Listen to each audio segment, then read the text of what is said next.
All right, everyone. Welcome to our 33rd episode of the Department of Agriculture's Homesteading Series. Tonight, we're going to be talking about backyard and some commercial maple production.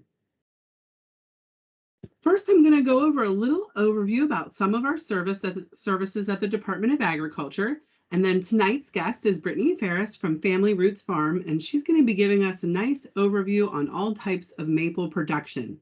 Then at the end, please feel free to unmute yourself or turn your cameras on, or anytime during the presentation, feel free to ask questions in the chat box, and we will get those to Brittany. I'm sure she wouldn't mind answering them live in time. And then we'll have some time for questions at the end. First of all, myself, Nathan, and Ashley are on this evening. We are all planning coordinators with the Department of Agriculture. And that means we are here as liaisons into our communities. I'm in Northern West Virginia. Nathan is in the Eastern Panhandle. Ashley is in the Southeast, and we have Lacey in the Southwest. And in the middle of the state there, we all kind of cover that area based on our specialties.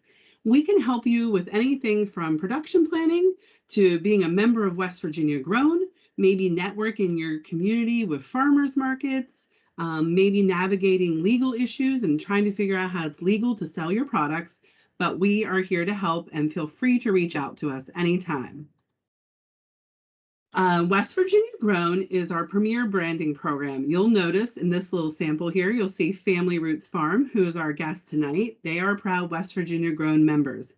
This is a free membership, and it allows you to use the West Virginia Grown logo on your marketing, your products, stickers, and it lets you be part of our West Virginia Grown directory, which is printed yearly. It gets you on the Department of Agriculture's website, and you're featured every month in the Market Bulletin. If you're interested in West Virginia Grown, you can email the West Virginia Grown address, or you can reach out to one of your planning coordinators or Beth Southern, who runs our West Virginia Grown program. We also have Veterans and Heroes to Agriculture. Our program coordinator is Sierra Cox, and this program allows collaboration with farmers, veterans, and heroes. It provides mentoring, training, and education on all different types of topics. They can also help you with branding your products and joining things like Homegrown by Heroes, which is a marketing campaign for our veterans, and allows you to network with other veterans working in agriculture throughout the state.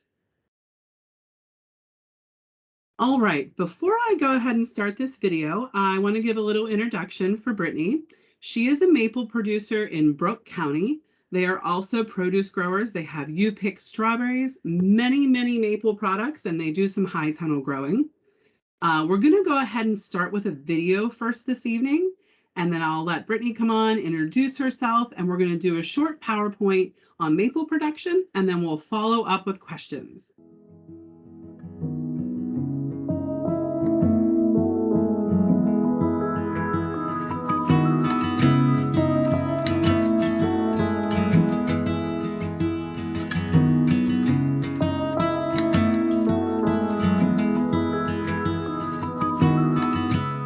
Family Roots Farm was homesteaded in 1775, and it's been in the Hervey family ever since.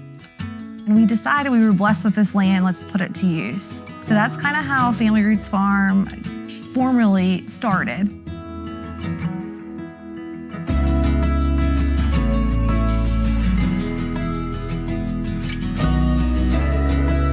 The maple part of our farm has really grown. We started with the 20 taps, and now we're pushing 1,000 taps. What really has changed in our maple business is in 2015, we submitted our maple sugar for like a judging contest. To much of our surprise, we were awarded first place at the international conference, and that was a turning point for our business. It brought great opportunities. One opportunity was everyone wanted to come see our sugar shack and how we make maple syrup. And at the time, it was like a 10 by 10 metal stranded building in my parents' driveway. So we looked at it as an opportunity to build the sugar shack that we operate in today. And that's what made us turn more into a commercial operation and really focusing on those value-added products.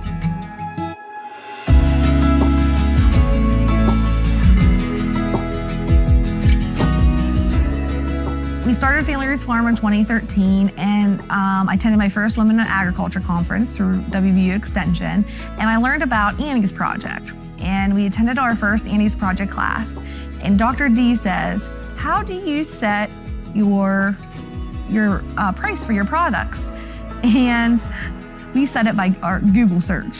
And she about fell off her chair. She said, you Google search, and if you Google a gallon of maple syrup, you can find it for anywhere very, $20 up to $80. I mean, it's a very wide scale. So that was our first lesson, was how to make an enterprise budget. And we never even heard that terminology before.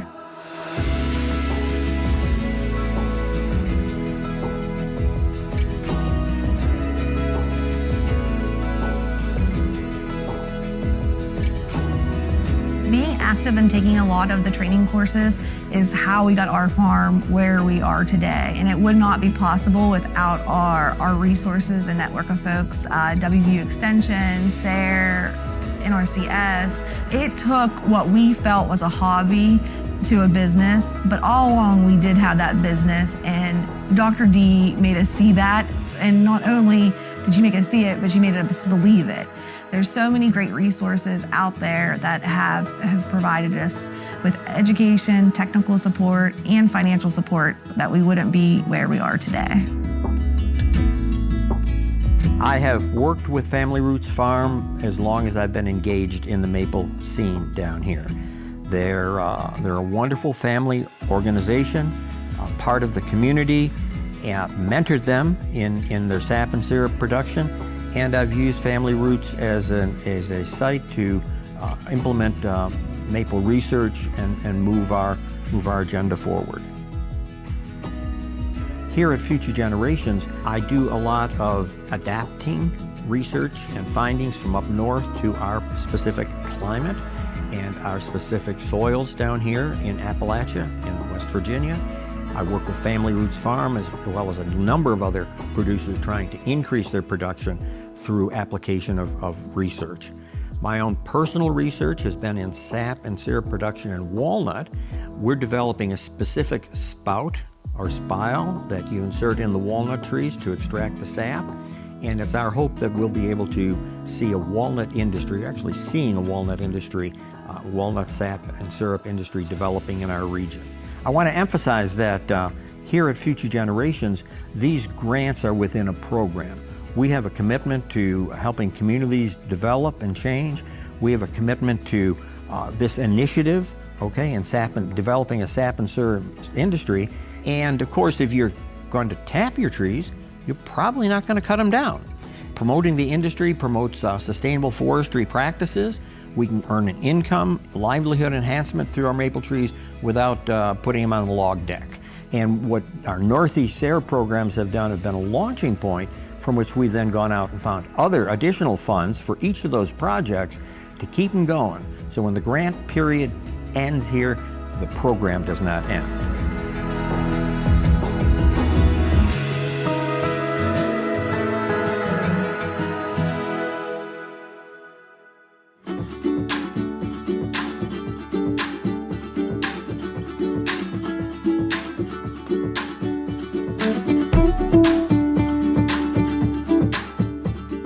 So we're out in our sugar bush today, and we're at the top of our line. So we're starting up here at the top, and this is a gravity-based system. So what these lines are here, they are a 5/16 line that is gonna collect all the sap water as it's flowing down the hill to our collection tank. So we drill into the tree about 1.5 inches, and then we come straight back out and insert our tap.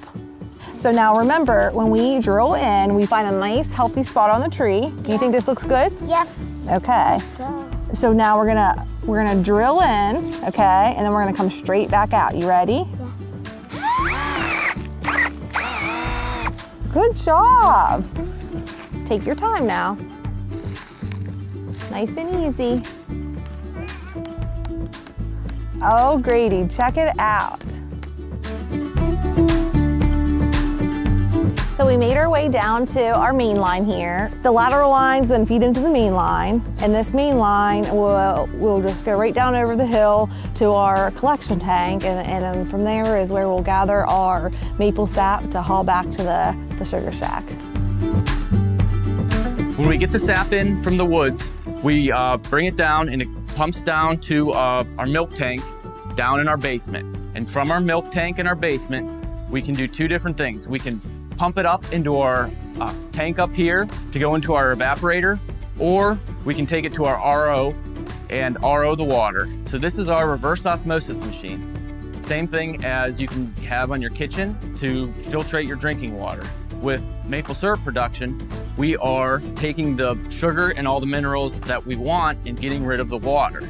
So once we run it through the RO, it goes into another tank in the basement, and we pump it up to our sap holding tank up above us here.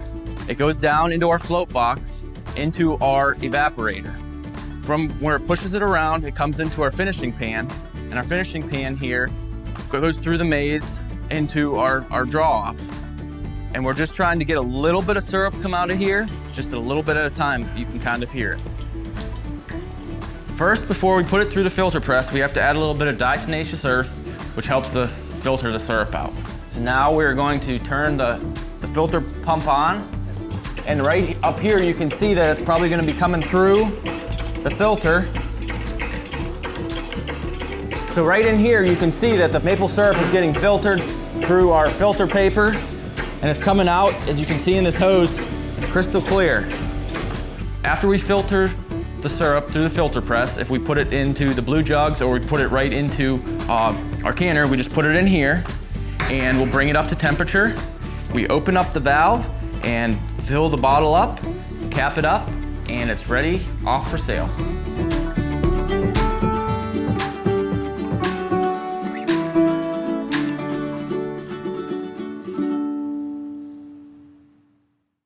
All right, that is like the 5th time I've seen that video, and I love it every time. I hope everyone was able to see it okay. I know on Brittany and ours end, it looked good and sounded good. If not, that video will be available during the recording. So I'm gonna go ahead and hand it off, and we're gonna talk a little bit more about maple syrup. Brittany, it's all you. You're muted. Unmute. Oh, there thanks. you go. You got me now. Good evening, everyone, and thanks for joining us this evening. I'm excited to share about our maple operation and spread awareness out there for maple syrup and people that may be interested in expanding or getting into the maple industry. So let me pull up the screen here and we will get started. First off, I should also thank the Northeast SARE and the filming crew for creating a great video that really captures a lot of what our whole maple process here at the farm. And as you see in the video, our little ones are right out there with us. And on and off, you saw my dad, Fred. He is the family sugar maker, and my mom, Kathy, also helps a great deal on the farm, as well as family and friends. So we're gearing up for maple season, and there's a lot of sugar makers this time of year are working their woodlots and getting ready, but maple season doesn't really start until January and can run through April. And West Virginia is pretty unique. Our climate is completely different here in the northern panhandle than it is the southern part of the state, and then the eastern panhandle. So we all have a little bit of a different maple season. For us, we average February through the beginning of April is a good year for us. So why is it that time of year? A little bit of science behind maple season is we need that freezing and thawing. So we need below freezing temperatures at night and warm sunshiny days. And what that does, it creates a pressure and suction to allow that sap flow to go up and then come back down. And what we're capturing is that sugar water, the sap, is the tree's energy from the photosynthesis that occurred throughout the summer. Now we're only taking about 10% of the sugar content, so the tree still has plenty of energy, but that's why maple season is in January through April, because we need those freezing and thawing nights to get the sap flowing. So one thing though is if you don't have your trees identified before the leaves fall out, it could be a little bit tricky. So some tips that we picked up that I like to share is, one, you could go off the bark as the gray, brownish, flaky bark. And the picture here shows like a middle-aged maple tree. Some of the younger trees will have more of a smoother bark, but this is a pretty straightforward example of a maple tree. The one way that, or if we're unsure, we observe the branches. So when I'm teaching kids in school, I always say make a peace sign. And when you have your peace sign up, we know that maple trees are really cool. So they have peace branches, and those are opposite. So that is unique to the maple tree when the branches are opposite like that. And of course, you can look for the leaves and the samaras that may be laying on the ground, but we primarily go off of the bark and the branches. This data is a little bit from a few years ago, but it's not going to change so much. So here you can see we have a vast amount of untapped maple trees in West Virginia. And so there's a great potential for maple production in the state. So if you're watching, you could take a look at this the map here and kind of find your county of where you are, and this is noting only maples.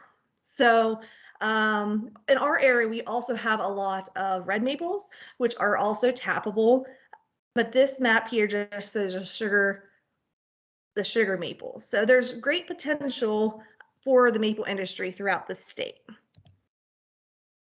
Okay, so if you're interested in tapping maple trees and you're walking through your woods and you've identified a few, the next thing to do is to determine if it's a tappable tree. So the first tappable tree is, I always say, look up. So when you look up, you want to make sure your tree's healthy. So we had a funny story a couple years ago. I don't know which one of us tapped one of the maple trees we did for years, and we look up and we had a storm come through, and a good, the top of the tree wasn't even there anymore. So you want to make sure that you have, a healthy tree to begin with. And then the size. So we don't tap anything smaller than about 10 to 12 inches, and that would only be one tap.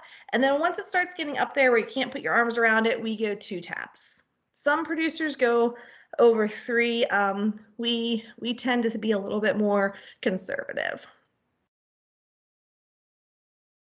So determining your collection method. So lots of folks that are interested in the backyard syrup production can sometimes feel overwhelmed on a pipeline system. And most of all the maple producers originally started the traditional way on buckets or bags. And up until a few years ago, when our kids came along, we were 500 bags and 500 pipeline. We have worked to improve our operation to 100% pipeline due to labor, the time of labor, and it also increases our efficiencies. And there's lots of benefits to a pipeline. That is, it keeps your trees, less chance of contamination at the tap hole. We're able to pull a little bit of vacuum to increase our yields. So those are things to keep in mind as you're setting up your sugar bush. A nice option for backyarders are the bags. There's a couple different ones out there. So if you go through a traditional maple supplier, it'll be a little bit more expensive because you have to purchase the hanger that goes on top of the bag, and then the bag hangs. Well, the ones that are in this picture here that we use are actually box of wine bags. And we get these from a supplier, and the tap hangs, the bag hangs from the tap. And we leave those up all season. And what's nice, at the end of the season, we are just able to recycle those, as opposed to the buckets where you have lots and lots of cleanup. So tapping. So in the video, you saw my son helping tap. And while we do let him tap, especially the trees around my parents' house, that's their fun little project. And in our maple bush, the tapping is the most important part. And you're thinking, all you have to do is drill a hole in the tree, but this is where you're entering the tree. And your tapping practices are going to affect you all season long. And you really only have one chance to make it work. So when you drill in, most producers use a 5/16 tap. So you use a 5/16 drill bit, drill straight in and straight out. And you're like, okay, well, that's not too hard. But if you have your drill above your head or in an awkward position where you can't keep your drill perpendicular and your body behind it, it's near impossible to go straight in and straight out. And what happens is you tend to get a lot of leaks maybe around your spout. So there's some things that we can do to improve that. One is when we first started, we always just bought a drill bit at the hardware store. And when I first started sharing with backyard maple producers, I said, a clean drill bit would be fine. Well, the maple tapping drill bit is $16.99 on Amazon. You can get it. It's a little bit cheaper if you go through a maple dealer. It's really not that much more, and the advantages of it are worth the little additional cost. So the drill bit's designed when you drill in to bring all that sawdust back out with you. It's not a woodworking project. You want to go straight in and straight out. You don't want to clean your hole out. So that's a special design for this drill bit. So in the middle of the screen here, you can see the shavings, and when the shavings come out, you can inspect them for the color. And what we're aiming for is the nice white shavings here. If they're darker brown, then we ran into some trouble. Maybe it's an unhealthy spot in the tree, or maybe we drilled too far or not far enough. Remember, when we're drilling in, we are trying to drill into the sap wood. That's where the sap's going to flow. And that kind of leads us into this picture here with all the dates on it. A recommendation at a minimum is to move 6 inches over and 6 inches up and down. We're recently working with Future Generation on the farm to improve our yields. So what we found is that we are going to increase the rotation going around the tree, because what happens is this path of your tap hole, sap will never run again there. So using good tapping practices by moving over 6 inches and then up or down, we now are going to do a good 12 and work your way all the way around the tree. Some old timers, including my dad, was convinced that you had to tap on the one side of the tree, and proven through the research shows that it doesn't matter. So you just want to use those healthy tapping practices. Also, here, the top picture, this is a new technology out, and I just find it so interesting how technology advances in the maple industry. So when we have agritourism events on the farm, the kids love, using the old drill hammer, where they have to crank and crank and crank. And then, we use the power drill. Now, my kids someday are probably like, I can't believe you used a power drill, Mom. There is a precision tapper out. And this precision tapper helps you achieve that straight in and straight out, so you don't have any leaking taps. And this is something that's new out. We have not used it yet ourselves, but we are looking forward to seeing seeing how it works and its success. And so we have our tap hole drilled, and now it's time to insert the tap. And here's a couple different options. So in West Virginia, there's a lot of talk about 3/16. And so the 5/16 tap and then the 3/16 if you're doing a pipeline. Following the research and recommendation of our researchers, majority of people are going with a 5/16 tap into a 3/16 drop line.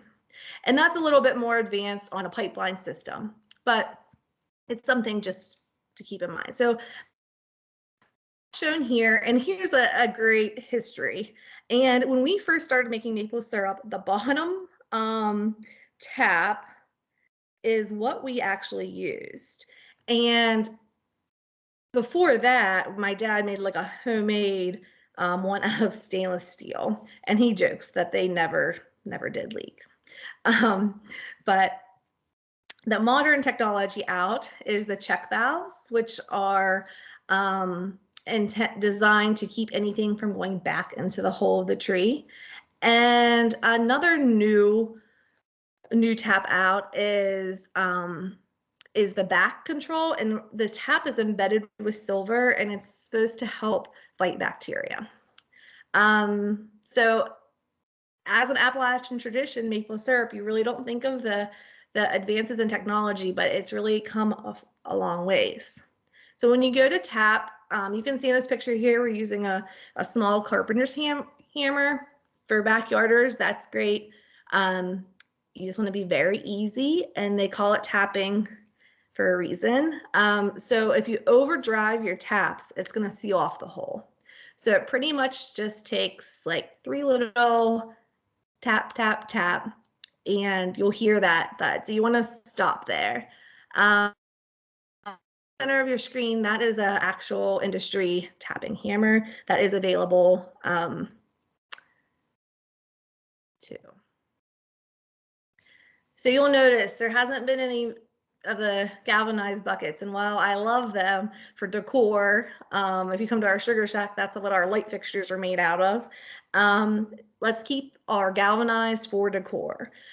Galvanized can have the potential to have lead in your syrup, so even if you're just making it for your family members, we don't want to get anyone sick with or exposed to lead.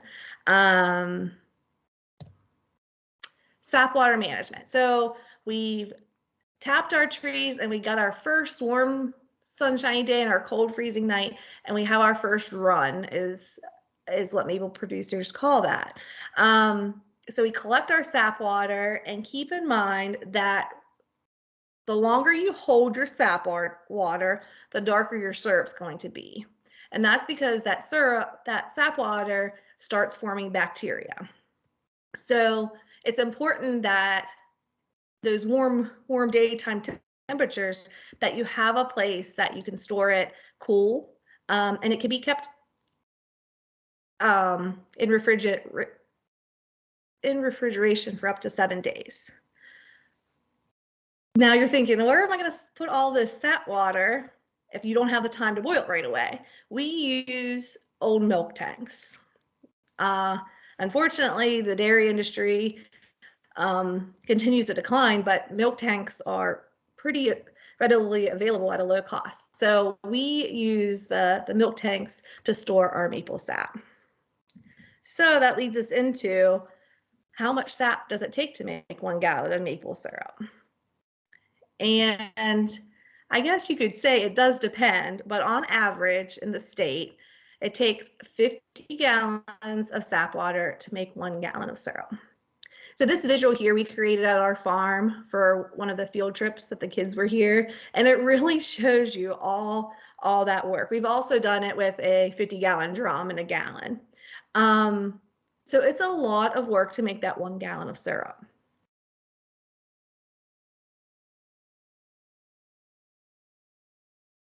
So now it's time to boil or evaporate it. And there's several ways you can do this, and it can be done on a small scale or an extremely large scale. So over here was our original family pan. It's a flat pan. So we made what you call pan syrup. We made a whole batch of syrup before we had a draw off. It's not a very efficient way for a commercial producer, but let me tell you, that syrup we made on that flat pan taste doesn't even compare to what we make on our evaporator today. So in the middle here is the current evaporator that we're using.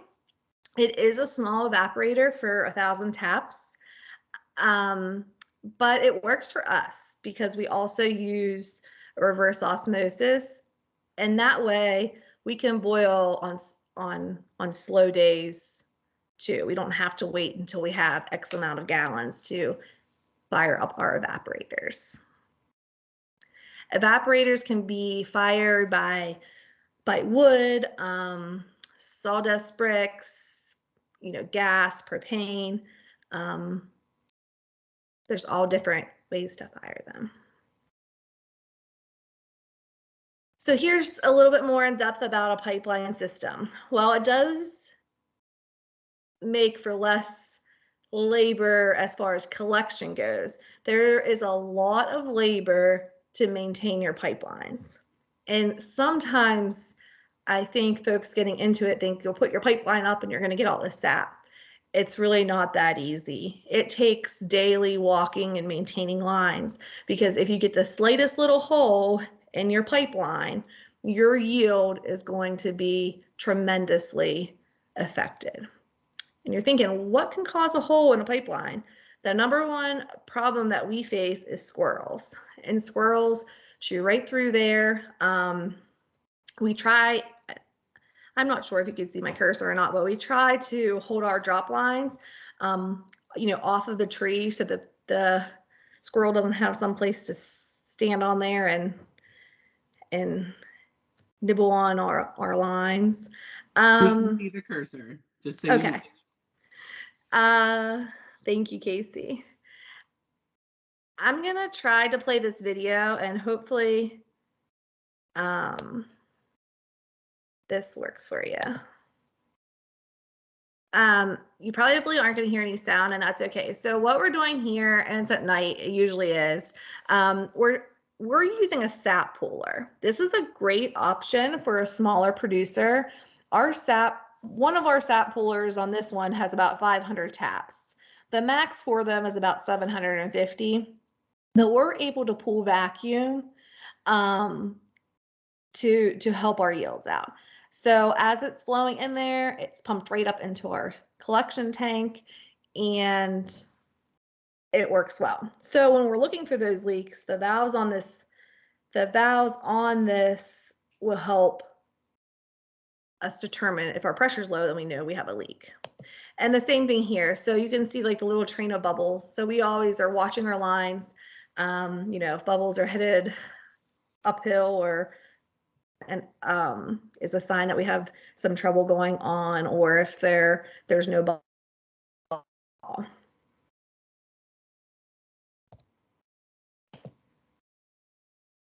So reverse osmosis. What I think is really neat is we've grown with our business. What I don't know if was mentioned in the first video showed is this started with my dad and I with 20 taps on a turkey cooker. Okay, so just because you have an interest in maple syrup, you don't need to go out and get all the fancy equipment. You can start small and then work to build and improve your operation. So as we've been growing and building our operation, our tap numbers have increased. So rather than buying a whole new evaporator, we bought a reverse osmosis machine. And like Charlie mentioned in the video, we're putting that sap water under pressure and increasing the concentrate. So what does that mean? We're cutting our boil time in half. So not only are we saving time, but we're also saving energy too. So here's, some pictures of an evaporator. Not sure.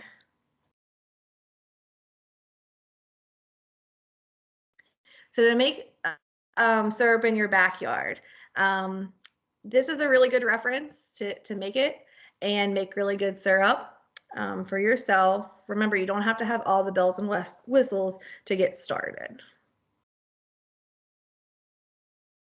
But what you'll find out is backyard syrup can be very expensive to make. So, you know, a friend of ours, we sell our quarts for $20. And he really was giving us a hard time, just teasing about how expensive our maple syrup was. Well, this is his second year operation that he made. He used, here he has like chafing dishes, like from a caterer, and he has wood fired under it. Because the first year he did it all by propane, and his 1 pint of maple syrup that he made, well, actually, here was his finished product down here. He had $120 into that. So needless to say, he cuts us a break now on our maple syrup. At home, it's perfectly okay to finish your syrup 7 degrees above boiling temperature for the day. And when I say boiling temperature for the day, you want to use a thermometer you're using that day and test the boiling temperature. Maple syrup is very sensitive to temperature, and if you go above or below that, you may very well create a new product that you weren't intending to make. So Dr. Mike Recklin with Future Generations recognized that there was a need for backyard producers to make syrup in an efficient way rather than putting it on a turkey cooker. So this project was done through the Robert C. Byrd Institute and supported through a Northeast SARE grant. And he created the Rocket Sap Evaporator. And earlier in the comments, I put the link for the plan for this that gives you step-by-step instructions to build one at home. And if you're thinking outside the box, say if you're a maple producer and you want to dabble a little bit with walnut syrup or sycamore or birch, this may be a good way to make a little side batch of that to keep it separate from your maple. So finishing that syrup, as I mentioned, home use, that candy thermometer works great. Once you start getting more into the commercial production, you're going to want to learn the measurement of bricks, and that measurement measures the density. So we shoot for around 66 bricks. And the picture with the thermometer is an automatic draw off. So we sometimes use that or set it so that we can test with our hydrometer here to see where we're at on the brick measurement. So now it's time to filter. And I gotta give my dad a hard time again. You see these cone filters that came from, I don't even know what year. I finally had talked him into using the liners that helped us clean it, because my mom and I would have to clean the wool filters. But mind you, you can't use laundry detergent, you can't use agitation. It just has to be super hot water, rinsed, squeezed, and then hang to dry. So there was a lot of work going on there, but also what was going on there is for every 10 gallons that we filtered, we lost 1 gallon of maple syrup. What an eye-opener. All that hard work of, you know, when we started all the way back from identifying our trees, it's been a journey to get here, and we just lost a gallon of maple syrup. So we recognized that we had to do something, and we started using the filter press that you saw in the video. And the reason why my dad was hesitant to use the filter press is adding that diatomaceous earth.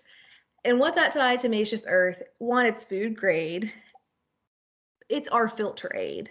That's what's helping us get it through our filter.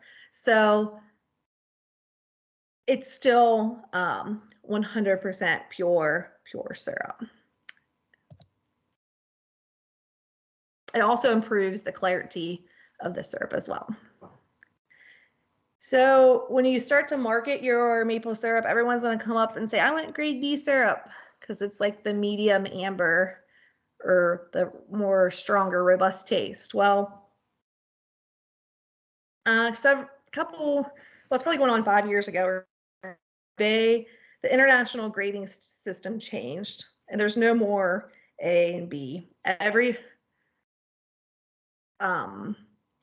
All syrup is grade A, that's market to consumer, and it's now described on taste. So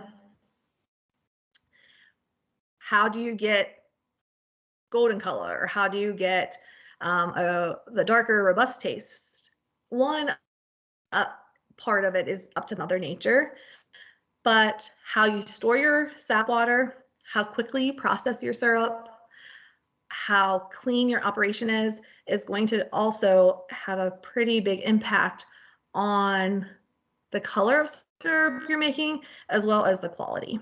Maple syrup can pick up on any little flavor. So if you make it at home and you want to store it in a mason jar, it's completely okay. But don't use your mason jar from last year's garden canning, because that tomato sauce will affect your syrup and create a really odd off flavor.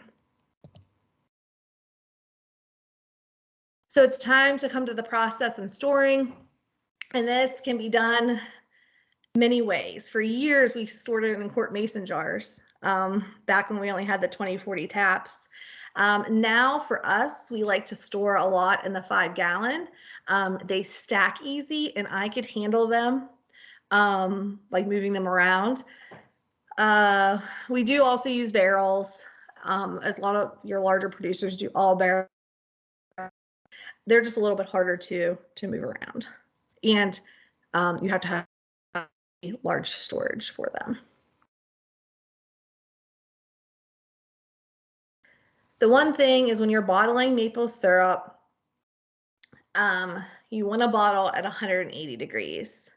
So when we bottle in our glass jars, all of our glass, if our decorative glass, mason jars, or any glass that we use, we heat. There's no direct standard out there for this, but the research shows if you're not heating your jar, that you have a great potential for mold growth. So we heat all of our jars, and then the syrup is filled at 180 degrees.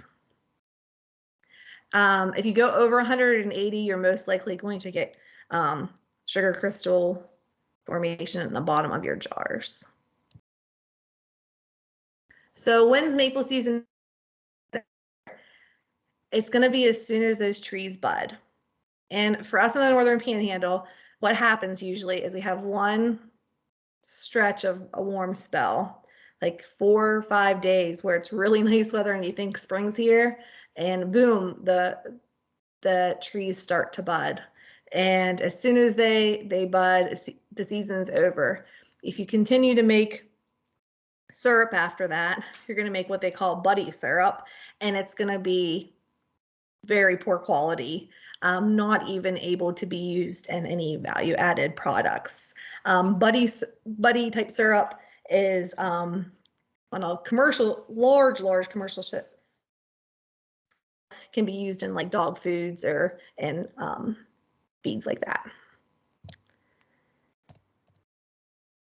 So as Mike mentioned in the video, you know, when you're thinking about your woods and your woodlot management, consider tapping maple trees. There's a great potential there, and there's definitely a market that is untapped in West Virginia. And if you want to go outside the box, there's lots of great work being done with the walnut trees, sycamore, or birch. So these are all tappable trees, and they're all going to have a pretty similar season, and of course similar process. So some resources for you is, one is the West Virginia Maple Producers Association. It's a great association and to be involved with. producers from all over the state work together and collaborate and try to grow the maple industry. So we have a great website and Facebook page there. Another great resource is Future Generations. And here's a screenshot of when you go on the Future Generations maple page. If you scroll all the way down to the bottom, they have very specific trainings for certain areas. So when we're talking about like grading, for instance, if you're an existing maple producer, that can be a whole day or two topic. And the videos provided here through Future Generations will go extremely in depth there.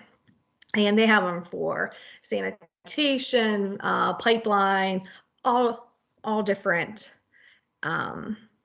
things to continue our education on.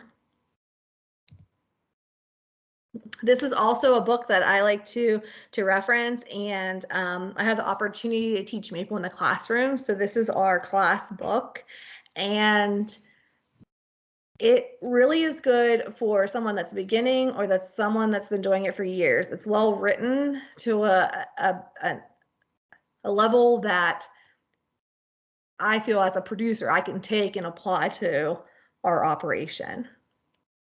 The other good one is the Sugar Maker's Companion. I like it for the confections.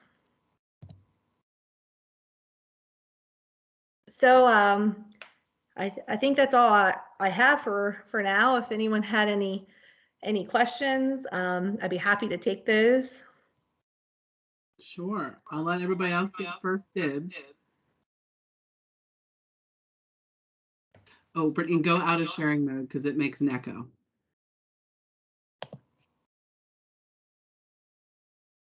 Okay, if I could figure out how to do that. I learn something new every single time, so that's really fun. Nathan, Keith, do you have any questions? If not, I have a couple. Nothing here from Keith. No, I don't have any questions either, but I just want to say thank you, Brittany. That was wonderful. And keep up the great work. Can't wait to come up and see you again. Yeah. All right, well, then I'm going to throw some questions out. First of all, if y'all have not tasted Buddy syrup at the Maple Syrup Convention, they let us try it. And oh my goodness, I didn't know there was such a thing. And to me, it tasted like really bad iced tea. So I learned very quickly that it's very important to pay attention to those things.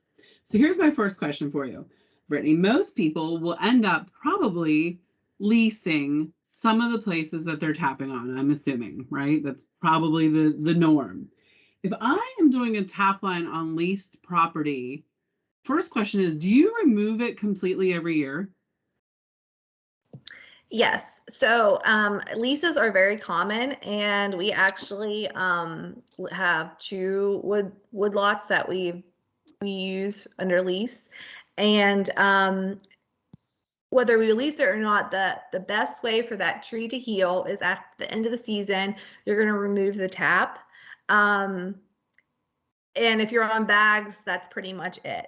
And that tree is going to work to heal itself over. If you're on a pipeline, then you have some options on what else you would like to do with your lines to end the season. So there's lots of research out there over sanitation, sanitizing your lines to keep the bacteria from growing. So West Virginia uses the 3/16 is what they say is made for West Virginia because of our slope.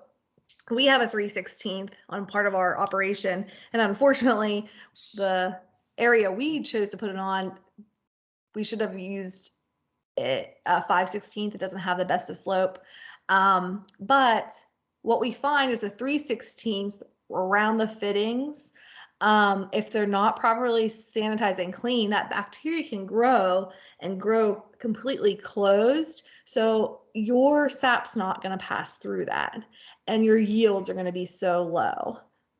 So when you think of sanitation, there's a lot of benefits beyond creating a light syrup or, a safe quality syrup. You're going to get a greater yield by investing back into those lines. So yeah, taps removed We only use our taps once a year and replace our taps, and then drop lines we sanitize our lines, so we get a 2-year period out of those. Okay, that's good to know. I think things like that are important when you're approaching someone trying to look for leads. My next question is it feasible here in West Virginia to find a maple lot that is production ready to put on lines and having not done any pre-management of that woods? Does that really exist? Or to get to a level of pipelines, does that need some management, removal of trees, and opening up for more crown light? Or are there really places in West Virginia that it's growing naturally and I could go in there and put in a pipeline feasibly? I feel like that those places are out there, but they're probably few and far between, because historically we haven't had the best forest management throughout West Virginia, or really throughout the United States. So typically there's some forest management as far as thinning our woodlots out, or also just taking what's unhealthy out. Because, can you still hear me? Something just popped up on my screen. Yep, we can still hear you. Okay. Sorry about that. But what I hate to see happen to anyone is you invest all that time, material, and labor, and you put your pipeline up and you don't take out those unhealthy trees, and you have a windstorm come in, and it can quickly take out several lines and you end up with a pile of spaghetti. So I think I definitely think forest management is the first step, and that's we're doing that now on our home farm. We have worked to develop our maple woods here. About 7 years ago now, we started thinning. The maple trees have grown significantly in size with the larger crowns. So we're looking to be able to tap those, whereas if it wasn't managed, we wouldn't have had that opportunity. I hope that answers the question. Definitely. Thank you. Does anyone have any other questions? Because we're wrapping up on our hour. And remember, this will be available on our YouTube channel, and the links that are in the chat will also be available. And I just want to thank everyone for coming out on a Tuesday night and spending some time with us. And thank you so much, Brittany, for all the really interesting information. I think I always learn something, and that's really impressive because I've heard these things. I found the Sap Puller to be the most interesting. I would never have guessed you could get 700 taps on one. So I think that, if someone's looking at getting into this as a business, there's a pretty darn good investment here in West Virginia, at least. Yeah, and just to put that in perspective, so you're looking at like a startup on like a 750 Sap Puller is like around $1,200, Okay. as opposed to a vacuum system, which is starting around $6,000. So that's a pretty big difference when you're just starting out there. And depending on the size of your operation, I do think in some tweaks, which we're working some little hiccups out on our end still too. But I really do think that you can be as efficient with those little Sap Pullers. Awesome. Well, thank you again, everyone, and have a good evening.